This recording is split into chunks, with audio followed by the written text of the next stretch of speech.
29ஆம் தேதி ரிலீஸ் ஆகிற root number 17 அப்படிங்கிற படத்தோட டைரக்டர் பேசுகிறேன். இந்த படம் வந்து ஜித்தன் ரமேஷ் சார் ரொம்ப நாட்களுக்கு பிறகு வித்தியாசமான 2 ரோல்கள் பண்ணியிருக்காரு. அவர் இதுவரை பண்ணாத மாதிரியான ரோல் அது வந்து எல்லா ரசிகர்களையும் நிச்சயமாக மிரட்டும் அப்படிங்கிற ஒரு இதில் தான் நாங்கள் வந்து போஸ்டர்லேயும் வச்சுருப்போம், ட்ரெய்லர்லேயும் வச்சுருப்போம். ஜித்தன் ரமேஷ் மிரட்டும் அப்படின்னு அது அப்படி ஒரு மிரட்டலான ரோல் வந்து பண்ணியிருக்காரு. நிச்சயமாக எல்லோரும் இதை தியேட்டரில் பார்க்கணும். ஏன்னா தியேட்டர் எக்ஸ்பீரியன்ஸில் இந்த படம் வந்து வேறு லெவலில் உங்களுக்கு ஒரு புது எக்ஸ்பீரியன்ஸ் கொடுக்கும் அப்படின்னு நாங்கள் நினைக்கிறோம். இதோட சவுண்டாக இருந்தாலும், மியூசிக்காக இருந்தாலும், பெர்ஃபார்மன்ஸாக இருந்தாலும், விஷுவல் குவாலிட்டியாக இருந்தாலும், அதனால் நிச்சயமாக எல்லோரும் இந்த படத்தை வந்து தியேட்டரில் பார்க்கலாம். எத்தனை தியேட்டரில் சார் படம் ரிலீஸ் ஆகுது? தற்போதைக்கு வந்து சவுத் தமிழ்நாடு வந்து கொஞ்சம் வெள்ளம் பிரச்சனைகள் இருந்ததுனால சவுத் தமிழ்நாட்டில் மட்டும் கொஞ்சம் தியேட்டர்கள் வந்து கம்மி பண்ணியிருக்கோம். இப்போ இல்லாமல் 60 தியேட்டரில் ஃபஸ்ட்டு ரிலீஸ் ஆகுது. அதுக்கப்புறம் 2 டேஸ்க்கு பிறகு 120 தியேட்டருக்கு இது வந்து ரிலீஸ் ஆகும். கேரளாவில் ரிலீஸ் ஆகுதா சார் படம்? கேரளாவில் ரிலீஸ் ஆகலை. ஒரு ஜனவரி 2nd வீக்கு கிட்ட கேரளாவில் வந்து ரிலீஸ் ஆகும்.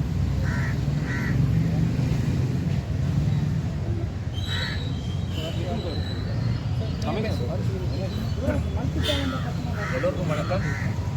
டேரக்டர் சொன்ன மாதிரி வர 29 ரூட் நம்பர் 17 என்னுடைய படம் வந்து ரிலீஸ் ஆகுது. இதில் வந்து ஒரு டிஃப்ரெண்ட்டான கேரக்டர் தான் சொன்னாங்க. டேரக்டர் கதை சொல்லும்போதே இந்த மாதிரி ஒரு கேரக்டர் இருக்குது, டிஃப்ரெண்ட்டாக தெரியுது அப்படின்றத பண்ணிங்கன்னா ரொம்ப நல்லாயிருக்கும்னு சொன்னாங்க. கெட்டப்பெல்லாம் பார்த்துட்டு ஃபஸ்ட்டு ஃபோட்டோ ஷூட் பண்ணும் போதே எனக்கு இருந்துச்சு டிஃப்ரெண்ட்டான லுக்கு கண்டிப்பாக யாராலையும் கண்டுபிடிக்க முடியாது. ஸோ இந்த படத்தில் வந்து ரொம்பவே கஷ்டப்பட்டு நடிச்சிருக்கோம் எல்லோரும். ஸோ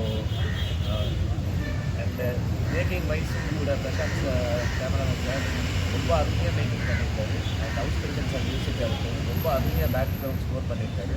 ஸோ வர 29 இந்த படம் ரிலீஸ் ஆகுது. ப்ளீஸ் தேட்டர் போய் இந்த படத்தை சப்போர்ட் பண்ணுங்கள். And thanks. உங்களுடைய அந்த ஜித்தன் ரமேஷ் அப்படின்ற அந்த படத்தோட அந்த அடைமொழி இருக்க அந்த பேருக்கு வந்து இந்த படம் வந்து மாத்திர மாதிரி இருக்கும். பேரெல்லாம் மாத்திர மாதிரி ஜித்தன் ரமேஷ் அது ஒரு பிராண்ட் ஆகிடுச்சு. ஜித்தன் ரமேஷ் அதான் இருக்கும். இப்போ ரூட் நம்பர் 17 ரமேஷ்னு வரவே வராது. ஜித்தன் ரமேஷ் ஆல்வேஸ் ஜித்தன் ரமேஷ் தான். ஆனால் ரூட் நம்பர் 17 படம் வந்து பேசப்படும். கதாபாத்திரம் பேசப்படுமா? ஏன்னா இது 2 கேரக்டர்னு கேள்விப்பட்டோம். கண்டிப்பாக ஒரு கதாபாத்திரம் வந்து பார்த்தீங்கன்னா ஒரு அப்படியே டோட்டலாக டிஃப்ரெண்ட்டாக இருக்கும் படத்தில். ஒன்று வந்து பயங்கரமாக இருக்கும், ஒன்று வந்து சாஃப்டாக இருக்கும். அந்த பயங்கரமாக இது பார்க்குறது தான் ரொம்ப கஷ்டப்பட்டு மேக்கப்பெல்லாம் போட்டு நிறையவே ஹார்ட் ஒர்க் பண்ணிருக்காங்க மேக்கப்புக்காக. ஸோ அந்த கெட்டப்புக்காக இந்த படம் கண்டிப்பாக நல்லா கிளியராக கிடைக்கும். கோடாலிலாம் வச்சுருக்கீங்க, ஏற்கனவே கோடாலி வச்சு இப்போ லேட்டஸ்ட்டாக புஷ்பா வந்துருச்சு. அதே மாதிரியான லுக்கெலாம் வந்துருக்கீங்க. கோடாலி சும்மா பேருக்கு தான் யூஸ் பண்ணாரு, படத்தில் இருக்காது. இப்படி மாதிரி புஷ்பான்னு வரும்னு தெரியும். ஃபோட்டோ ஷூட்டோட நிப்பாட்டிட்டோம். அது ரொம்ப டிஃப்ரெண்ட் மேட்ச்னா ஒரு கானா பாட்டு அந்த மாதிரி எல்லாமே தெரிஞ்சு விடுவார். ஆனால் சில காலங்கள் அப்படியே எதுவுமே இல்லாமல் அமைதியாக இருக்கார். என்ன காரணம்? படம் வரலையா? படங்கள் இப்போ அந்த மாதிரி படங்கள் தான் அமையுது. ஃபரானா பார்த்தீங்கன்னா அதில் வந்து அவ்வளோ சாஃப்டான கேரக்டரு.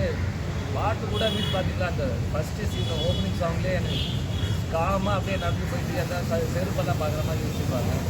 அண்ட் ஜப்பானில் வந்து பார்த்தீங்கன்னா சின்னதாக பண்ணியிருக்கேன் அந்த கானா பாட்டு வந்து ஒரு இந்த படத்தில் ரூட் நம்பர் 17 வந்து வெள்ளி பேக்ரவுண்ட் ஸ்கோர் தான் இருந்தது. சாங் எல்லாம் எதுவுமே கிடையாது. ஸோ இந்த டிஃப்ரெண்ட் கேரக்டர்னால அதெல்லாம் கானா பாட்டுக்காக மீன்ஸ் அது உள்ளே வைக்க முடியாது. ஸோ அதனால் படத்துக்கு என்ன தேவையோ அப்போ தான் கானா பாட்டு ஒரு ரூட் நம்பர் 17 வச்சுருக்கீங்க. அது காலேஜோடைய தலைப்பாக தான் இருக்கிற மாதிரி இருக்குது. ஏன்னா காலேஜ் பசங்க எல்லாமே ரூட் கடை ரூட்டு பஸ்ஸு அப்படின்னு நினைக்கிறேன். ஸோ அந்த மாதிரியான கேரக்டர்னால அந்த கானா ஏதாவது உள்ளே இருக்குமா? அது அந்த சம்திங் அதை நோக்கி இருக்குமா கதைகள்? ரூட் நம்பர் 17 வந்து எதுவும் டைட்டில் காலேஜா இல்லை ஃபாரஸ்டா இல்லை என்னன்னு அந்த படத்தை பார்த்து பாருங்கள், கண்டிப்பாக உங்களுக்கு தெரியும். இது 8 வழி சாலை மாதிரி ஒரு ஸ்டோரி தான். அந்த மாதிரியெல்லாம் எதுவுமே கிடையாது. ரூட் நம்பர் 17 நம்ம வழியில் போகும்போது அந்த ரூட் நம்பர் 17 பார்த்தோம். சரி நம்ம படத்துக்கு இந்த டைட்டில் சூட் ஆகுதுன்னு சொல்லி அந்த ரூட் நம்பர் 17 டைட்டில் டேரக்டர் இங்கிலீஷில் பேர் வச்ச காரணம் என்ன? ஏன்னா நான் இங்கிலீஷ் படம் மாதிரி படம் எடுக்கணும் அப்படின்னு நினச்சேன். படமும் மேக்ஸிமம் ஒரு இங்கிலீஷ் படம் ஒரு படம் பார்க்குற மாதிரி மேக்ஸிமம் ட்ரை பண்ணியிருக்கோம். அப்போ அதோட டைட்டில் இங்கிலீஷில் இருந்தால் நல்லா இருக்கும்னு தோணுச்சு. அது ஒன்று. ஆனால் உண்மையிலே படம் வந்து கதைக்களம் வந்து எல்லாமே தமிழ் மண் சார்ந்ததாகவும் தமிழ் இயற்கை சார்ந்ததாகவும் சில இயற்கை அரசியலும் இல்லை. சில படங்கள் ஆங்கிலம் இதுவாக இருக்கணும், அதனால் டைட்டில் வச்சுருந்தீங்க. தமிழில் தான் நீங்கள் எடுக்கிறீங்க, தமிழ் ஆடியன்ஸுக்கு தப்பு தான் போட போகிறீங்க. அப்படியே ஆங்கிலத்தை உள்ள நுழைக்கிற காரணம் என்ன? ஏன்னா தமிழ் கல்ச்சர் ஆங்கிலத்தில் வைக்காதீங்க, ஆங்கிலத்தை வேணாம் அப்படின்லாம் நிறைய இது பண்ணிட்டு இருந்தாங்க. நீங்கள் அதை எடுத்துகிட்டு வந்து கொடுக்குற மாதிரி இல்லையா? இப்போ வர சமூக காலமாகவே அதே மாதிரி தான் நடக்குது. நம்ம கொஞ்சம் மாற்றினால நிச்சயமாக எனக்கு தெரிஞ்ச அளவுக்கு நான் என்னோட குருநாதர் நானும் எப்பவும் பேசிட்டு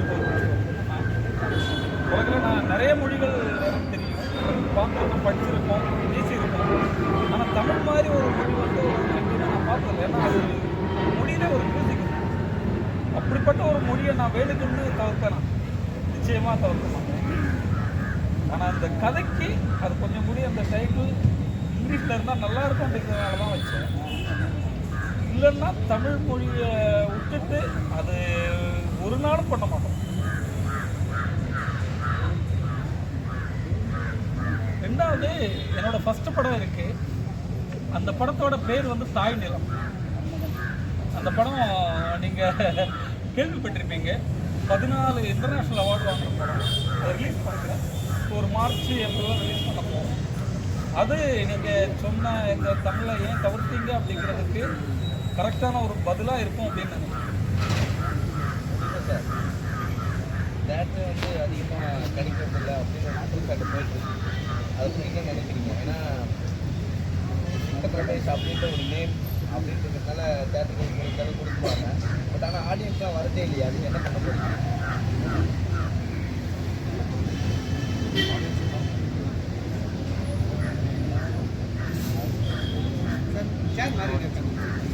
சேர் மாறி உட்காந்து sir.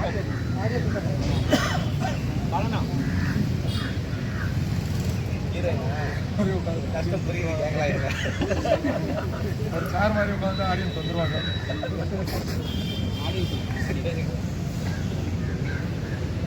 Theatre not audience not coming. அவருக்கு தமிழ் அவ்வளோ கம்ஃபர்டபுள் வராது. Kerala person coming from Kerala and making a Tamil movie, you can understand how much that person loves the Tamil movie and the Tamil language. Okay. And regarding the question, people not coming to the theatre, it's not only in Tamil Nadu, everywhere it's like that. Maybe after COVID, we are all used to the mobile watching movie in the OTT. People find it very easy for us.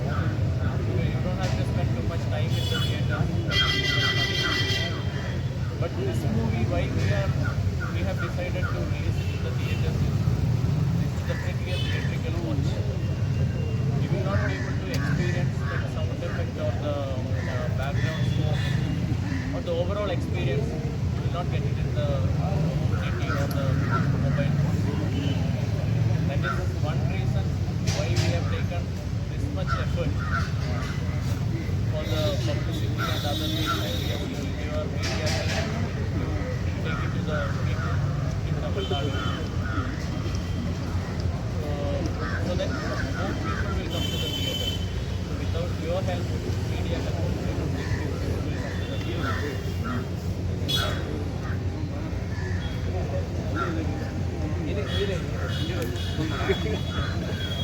Suthana சிரிக்கிறான். Road number 17 is my first movie in Tamil. It's first movie. நிறைய அவ்வளோ expectations எல்லாமே இருக்குது. எல்லாம் புதுசாக இருக்குது. எல்லாமே so நீங்கள் எல்லாமே சப்போர்ட் பண்ணுங்கள். இந்த மூவி 29th பண்ண போகுது. அண்ட் கொப்பரம் பண்ணுறதுக்கு ஒரு சான்ஸ் கிடைச்சாச்சு. அண்ட் ஸோ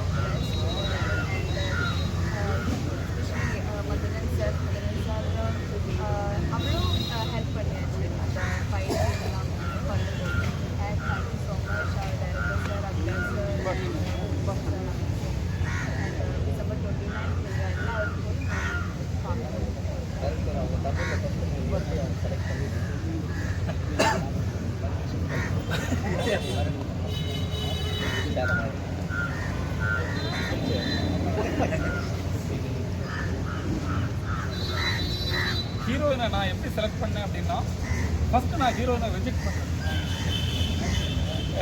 இவங்க வந்து ஏர் ஹோஸ்டஸாக நான் ஒரு அந்த டியூட்டி முடிச்சு என்னை பார்க்க வந்துருந்தாங்க. பார்க்கும்போது எனக்கு வந்து இந்த கேரக்டருக்கு இவங்க செட் ஆக மாட்டாங்க அப்படின்னு ஒரு தோணும். ஏன்னா ஒரு டைரக்டர் எப்பவுமே வந்து அவங்க மைண்டில் ஒரு இது வச்சுருப்பாங்கல்ல, இப்படி இருந்தால் இந்த நம்ம கேரக்டராக பார்க்கும்போது ஒரு பாதி அந்த அவங்க லுக்லேயே இருந்துச்சுன்னா நம்மளுக்கு வந்து தைரியமாக இருக்கும். இவங்களை பார்த்த உடனே எனக்கு வந்து பிடிக்கல, நான் ரிஜெக்ட் பண்ணியிருந்தேன். அதுக்கு பிறகு இவங்க சீரியஸ் பண்ணியிருந்தாங்க. அதை பார்க்கும்போது நடிகை அப்படிங்கிற முறையில் அவங்க வந்து ஒரு எக்ஸ்ட்ராடினரி பர்ஃபார்மன்ஸ் அப்படின்னு தெரிஞ்சுது. அப்போ நிச்சயமாக இவங்க இதில் வேணும் அப்படின்னு தான் 2வது அவங்கள வந்து காசு பண்ணுறாங்க. ரிஜெக்ட் பண்ணிட்டாரு. அப்போ எப்படி அவங்க சொல்ல அந்த லுக்கு கிடைக்கல. அந்த ஜாபுக்கு போகும்போது அந்த லுக் தான் இருக்கும். இந்த மூவியில் வந்து லுக்கே இல்லை. இந்த மூவியில் வந்து அந்த களிமண்ணு மட்டும்தான் என்னோட ஃபேஸில் இருக்குது, என்னோட பாடியில் இருக்குது. ஸோ அவங்க வந்து அதை எக்ஸ்பெக்ட் பண்ணி இந்த ஏர் ஹோஸ்டஸ் போகும்போது அந்த மாதிரி நோக்கிறது எனக்கு தெரியல. எந்த சென்ஸ் ஒர்க் பண்ணியாச்சு. அதுக்கப்புறம் சென்ஸ் கிடைச்சாச்சு. அதுக்கப்புறம் என்ன ஃபாலோ பண்ணியாச்சு. Then I said that okay. Madan sir போலீஸாவே காட்டிட்டீங்களே, என்ன காரணம்? உண்மையிலே சார் மதன் சாரை போலீஸ் அப்படின்னாலே மதன் சார் தான் ஞாபகத்துக்கு வர்றாரு. ஏன்னா அவ்வளோ போலீஸ் பண்ணிட்டாரு. ஆனால் ஏன் படத்தில் நான் நினைச்சேன் மதன் சாரை எனக்கு ரொம்ப பிடிக்கும். அவர் இதில் பண்ணும்போது நிச்சயமாக அவர் இதுவரை பண்ணாத ஒரு போலீஸை கொடுக்கணும். இந்த போலீஸை பார்த்துட்டு இந்த போலீஸை எல்லாரும் விரும்பணும், எல்லாரும் லவ் பண்ணணும் அப்படின்னு. அப்போ நிச்சயமாக மதன் சார் பண்ணாத ஒரு போலீஸ் அப்படிங்கிறதுனாலே அவரை காமிச்சாங்க. அதுதான் மெயின் தான். அவர் இதுவரை பண்ணாத ஒரு போலீஸ் ரோல் பண்ணியிருக்காங்க. அதான் சார் சொல்லுங்க, சொல்லாத போலீஸ் எல்லாம் அதே காக்கி தான் இருக்கேன் அப்படின்னு ஸ்பெஷல். இல்லை அது வந்து இல்லாத போலீஸ் கேரக்டர்லாம் இல்லை. இது வரைக்கும் பண்ண படங்கள் எல்லாத்தையுமே வந்து நெகட்டிவ் ஷேடோவாக தான் நிறையா படங்கள் பண்ணியிருக்கோம். இந்த படத்தில் முதல் முறையாக ஒரு பாசிட்டிவாக நல்ல போலீஸாக நினச்சிருக்கேன். அதுதான் ஒரு ஃபீல் பண்ணுறேன். எத்தனை செட்டு வீட்டில் தட்டி வச்சுக்கிறீங்க? நான் வீட்டில் அந்த வேலையை பண்ணுறதே இல்லை. ஏன்னா நம்ம காஸ்டியூமோட போயிட்டோம்னா அப்புறம் நம்மளும் என்ன அப்புறம் ப்ரொடியூசர் ஆகிடும்ல, அதனால அந்த வேலை செய்கிறது இல்லை. கண்டிப்பாக உங்கள் எல்லாத்துக்குமே பிடிச்ச ஒரு படமாக இருக்கும். ஏன்னா இந்த வருஷம் தொடக்கத்துலேருந்தே நான் பண்ண படங்கள் தொடர்ந்து துணிவாக இருக்கட்டும், அயலி, மாவீரன், இல்லை பம்பர், அயோத்தி, நிறைய நல்ல படங்கள் நடிக்கிறதுக்கு எனக்கு வாய்ப்பு கிடச்சிச்சு இந்த வருஷம் முழுக்கது. அந்த தொடர்ச்சியில் இந்த வருடத்தின் கடைசியாக ரூட் நம்பர் 17 கண்டிப்பாக மேலும் ஒரு நல்ல படமாக இருக்கும்னு நான்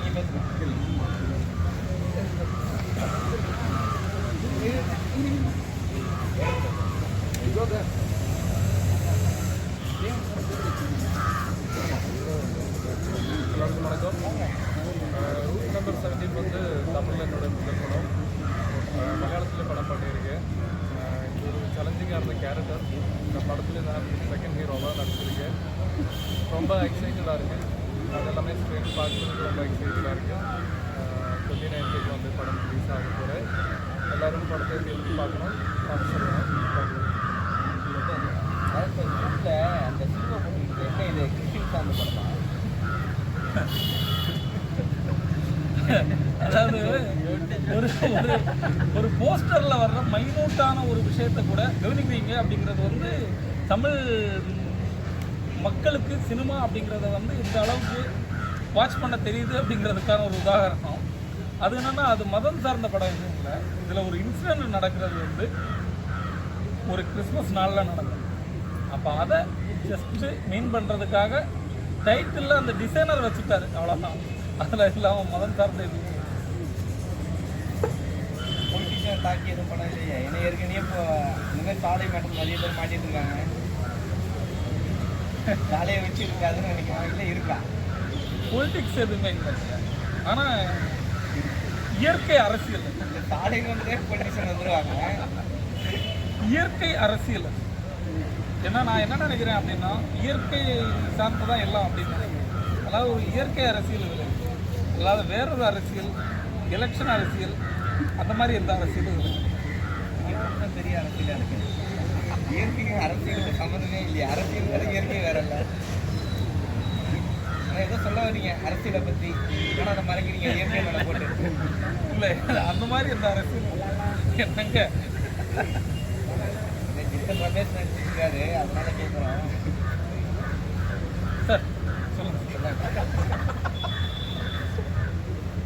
அரசியல் பற்றி இருக்கு, ஆனால் அவ்வளோ பெருசாக இல்லை. மீன்ஸ் சீனே ஒரு 10 மினிட்ஸ் தான் வரும். மீன்ஸ் யாரையும் பாதிக்கப்படுற மாதிரி எதுவுமே இருக்காது. So, அந்த மாதிரியான சீன் தான் இருக்கு. அடுத்த படம் ஏதாவது ஜித்தன் ரமேஷ் அந்த சாங்க்கு ஏற்ற மாதிரி கிடைக்குமா? அடுத்த படம் எல்லாத்தையும் சொல்லுவாங்க, எந்த ஃபங்க்ஷனும் நம்ம பண்ணலாம், அது இல்லாமல் முடிக்க முடியாது. கண்டிப்பாக அடுத்த படம் வந்து ஒரு போலீஸ் கேரக்டராக பண்ணுற அந்த படத்தில் 2 கானா பாட்டு.